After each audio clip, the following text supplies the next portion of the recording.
Doctor S Jaishankar ने कहा था, यूरोप की समस्या पूरी दुनिया की समस्या नहीं है और अमेरिका और वेस्ट ये जितनी जल्दी समझ लें अच्छा है, क्योंकि अमेरिका के डबल स्टैंडर्ड्स के चलते आज वो सैंक्शन लगाने में यूएन से भी आगे है। वहीं आपको याद होगा, हाल ही में जर्मनी के वाइस चांसलर को भारत ने ऐसा धोया कि उनको अपनी कुर्सी से ही खड़ा होना पड़ गया था। और ये सब दिल्ली मेट्रो में हो रहा था, जहां पीयूष गोयल ने जर्मनी की कंपनी के कामकाज पर असंतोष व्यक्त किया और सुझाव दिया कि भारत को उनके साथ काम कर देना बंद कर देना चाहिए। और भारत ने भी ये सीधा इसलिए भी कह दिया क्योंकि ये बोरिंग मशीन्स भारत के इंफ्रा प्रोजेक्ट के लिए काफ़ी महत्वपूर्ण है। लेकिन चाइना में असेंबलिंग लाइन होने की वजह से चीन भारत के लिए हरदम रुकावट बनता दिखाई दिया है और जर्मनी की तरफ से कोई एक्शन ना लिए जाने की वजह से भारत नाखुश दिख रहा है। यही वजह है कि भारत ने भी इसी बीच चीन से भी इस बारे में बात की है, क्योंकि चाइनीज कस्टम प्रोसेस में कई बार चीन की तरफ से इसको रोका जाता रहा है और इससे भारतीय प्रोजेक्ट्स में देरी होती रही है, जो देश के विकास में रुकावट पैदा कर रहा है। वहीं भारत के बस ऐसा करने की देरी थी और जर्मनी अब एक्शन मोड में आ चुका है और जर्मनी ने इस मुद्दे पर ध्यान दिया है और पीयूष गोयल से बातचीत की है। उन्होंने कहा है कि भारत की चिंताओं को हम समझते हैं और समाधान निकालने की कोशिश भी कर रहे हैं। वहीं जर्मनी ने आश्वासन दिया है कि वो अपनी सेवाओं की क्वालिटी को और सुधारने में लगे हैं ताकि भविष्य में भारत के साथ कोई समस्या ना हो। अब चीन अपने कस्टम के जरिए अड़ंगा इसलिए भी लगा रहा है ताकि भारत के इंफ्रास्ट्रक्चर प्रोजेक्ट पूरे ना हो सके। अगर वो पूरे भी हों तो उनमें देरी हो। ऐसा होगा तो भारत की रफ्तार धीमी होगी, जो चीन के लिए फायदेमंद साबित होगा। लेकिन भारत ने जर्मनी को जिस तरह हड़काया है, उसकी आंखें खुल चुकी हैं। अब वो चीन पर प्रेशर बनाना शुरू कर चुका है।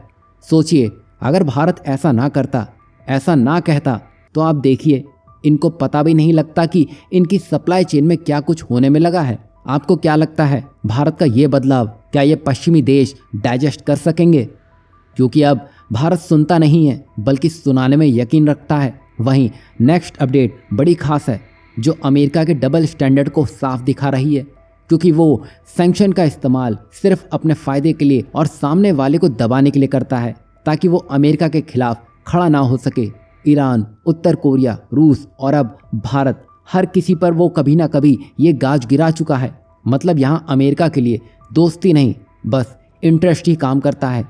और हाल ही में 19 भारतीय कंपनियों पर प्रतिबंध लगाना इस बात का साफ प्रमाण है। लेकिन भारत की जिन कंपनियों पर सैंक्शन लगाए गए हैं, उन्होंने साफ कहा है कि अमेरिका के ये सैंक्शन हमारे लिए काम के नहीं हैं, क्योंकि हमने जो भी बिजनेस किया है या जो भी डील की है वो सब रुपए में की है। वहीं अभी ये मामला खत्म नहीं हुआ था कि संयुक्त राष्ट्र में एक बार फिर से ये मुद्दा गर्मा चुका है, जब क्यूबा ने अमेरिकी प्रतिबंधों पर खुलकर ऐतराज़ जताया है और इसके खिलाफ बाकायदा वोटिंग भी हुई है। बता दें कि अमेरिका और क्यूबा के बीच का तनाव 1960 के आसपास शुरू हुआ, जब फिदेल कास्त्रो ने कम्युनिस्ट क्रांति के जरिए क्यूबा की तानाशाही सरकार को गिराया था।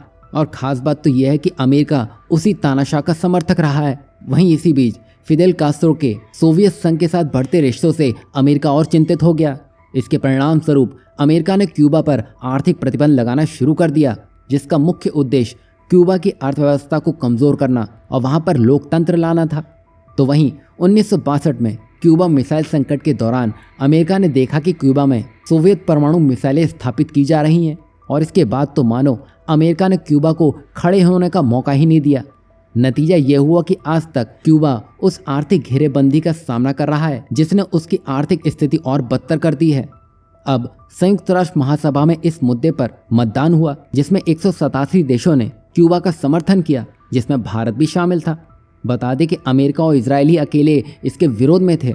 वहीं भारत की स्नेहा दुबे ने कहा कि ऐसे एक तरफा प्रतिबंध किसी देश के विकास में बाधा डालते हैं और भारत इसके खिलाफ हमेशा रहेगा। यही नहीं, क्यूबा के विदेश मंत्री ने बाइडेन प्रशासन की कड़ी आलोचना की है और उम्मीद जताई है कि नए राष्ट्रपति इसे समाप्त करेंगे। बता दें कि इतने बड़े समर्थन के बावजूद अमेरिका क्यूबा पर लगे प्रतिबंध नहीं हटाएगा।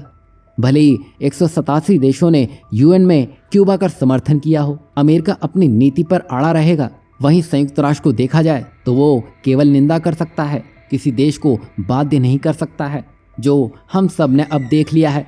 यही वजह है कि डॉक्टर एस जयशंकर ने पिछले साल कहा था कि वेस्ट की समस्या पूरी दुनिया की समस्या हो और अमेरिका भी यही चाह रहा है कि क्यूबा की जो समस्या है उसको 187 देश अपनी समस्या ही मान लें। अब क्या ये समय आ गया है कि 187 देशों को अमेरिका को ही एक बड़ी समस्या बताते हुए उसकी सारी पावर्स छीन लेने की ज़रूरत है। इस पर अपनी राय ज़रूर दीजिएगा।